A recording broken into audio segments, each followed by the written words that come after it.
E é sobre a importância das eleições 2014 e também de você, eleitor, eleitora, ficarem atentos nestas entrevistas e debates sobre as eleições 2014 para decidir o voto, que eu converso agora ao vivo com o analista político Vinícius Araújo. Bom dia, obrigado pela presença aqui com a gente. Bom dia, Antônio. Bom dia aos espectadores da TV Gazeta. Qual que é a importância num processo eleitoral, como as eleições de 2014, das entrevistas com os candidatos? As entrevistas são fundamentais porque é uma oportunidade que o eleitor tem de conhecer o candidato na sua forma original, né?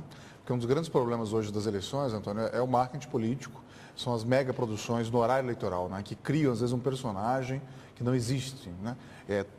Filmagens externas, uma série de cenas, depoimentos de eleitores ou não, enfim. Então, aqui é uma oportunidade que o eleitor vai ter de conhecer a pessoa, né? O homem que está ali disputando a eleição. Isso mesmo quando o horário eleitoral, por exemplo, vamos imaginar de candidatos de oposição que apresentam problemas de uma região e apresentam, obviamente, soluções para esses problemas. Mesmo nesse caso, a propaganda difere das entrevistas. Sim, com certeza, porque aí você tem recursos, né? Como eu falei, recursos de marketing, né? Que você pode ir criando, aí põe depoimentos, põe artistas, quer dizer, tanto que muita gente é contrária a esse formato de horário eleitoral e achava que devia ser só assim, só o candidato numa mesa sentado falando, olha, quero fazer isso, quero fazer aquilo. Então, ou seja, dá muito mais pureza, né, no processo. E os debates, o encontro dos candidatos? Os debates são importantíssimos porque é o confronto de ideias, né? E aí a Gazeta tem essa tradição aqui na história regional, aqui na política regional dos debates, né? E as pessoas falam que o debate não influencia nada, o debate não decide nada, decide sim.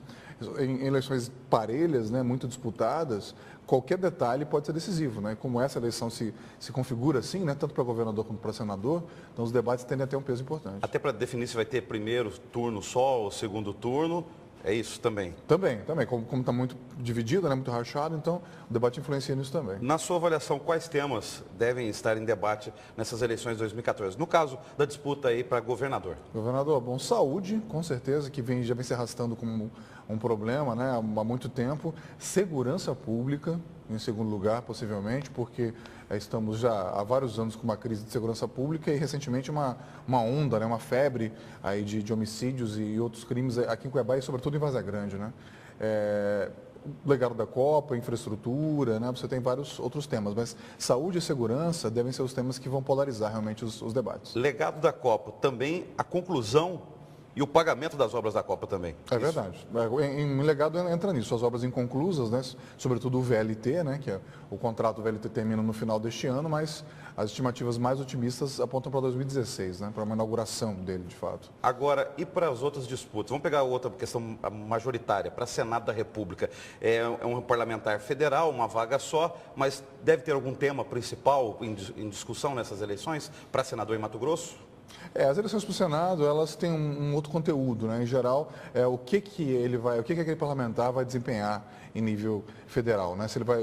Como ele vai se posicionar em relação ao governo, quem ele está apoiando para presidente da República e quais seriam os principais projetos que ele apresentaria, né? Ele como parlamentar apresentaria, né? Como no Senado Federal. Por exemplo, vez e outra a gente vê aí por vários anos em Brasília, uma proposta de um senador de uma outra região querendo dividir novamente o território de Mato Grosso.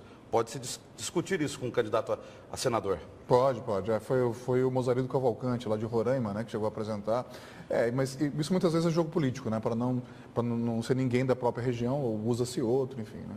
Por falar em Senado da República, qual a sua avaliação sobre essa, até então, pelo menos não oficializada até o momento, desistência do atual senador Jaime Campos em disputar a reeleição anunciada na última segunda-feira? Temos uma nova eleição em Mato Grosso, e aí quando eu falo nova eleição, não só para Senado da República, como também para governador, ou não? É apenas uma substituição que pode acontecer aí? Não, muda porque era o candidato que vinha pontuando como líder nas pesquisas, né? Então, se fosse um candidato, por exemplo, o Juca do Guaraná também retirou a candidatura e não teve, o impacto seria menor, porque ele vinha pontuando lá 4%, 5%, né? Mas era o candidato que vinha pontuando bem. Então, antes o Jaime era favorito na disputa com o Wellington Fagundes, né? Podia ganhar qualquer um dos dois, e o Rui Prado vinha como uma terceira força, né? Hoje, se realmente confirmar o apoio do Jaime ao Rui Prado, como vem se cogitando, o Rui Prado torna-se favorito.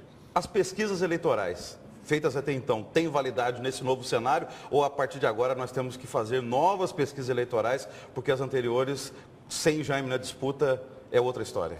Para senador, com certeza, né? Que esse eleitor dele vai se distribuir entre os outros dois grandes candidatos, né, o Rui Prado e o Wellington Fagundes. E para governador precisa ver realmente quem que ele vai apoiar, se vai continuar apoiando o senador Perutax, né, que é o candidato a governador da coligação dele, ou outro candidato a governador. Outra incerteza ou dúvida dessa eleição é sobre a legalidade ou não da candidatura de José Riva, do PSD, a governo de Mato Grosso. Nós vamos pairar essa dúvida até quando? Dentro daquele prazo da Justiça Eleitoral, 21 de agosto, no caso do TRE, ou pode passar da eleição de 5 de outubro ou até de um possível segundo turno? Com certeza vai passar. Ele, se for negado registro em alguma instância, a tendência é que ele vá recorrendo e dispute essa eleição sob júdice. Quer dizer, isso vai ser decidido pós-eleição, ele ganhando ou não. E Éder Moraes pode se candidatar nessa história também?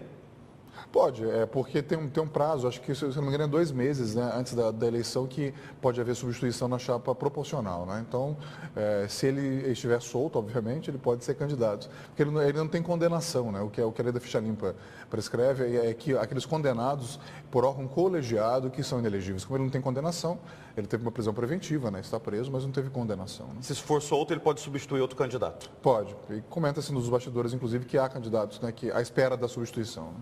Obrigado pela presença ao vivo. Bom final de semana aí. Obrigado, Antônio. Igualmente para vocês.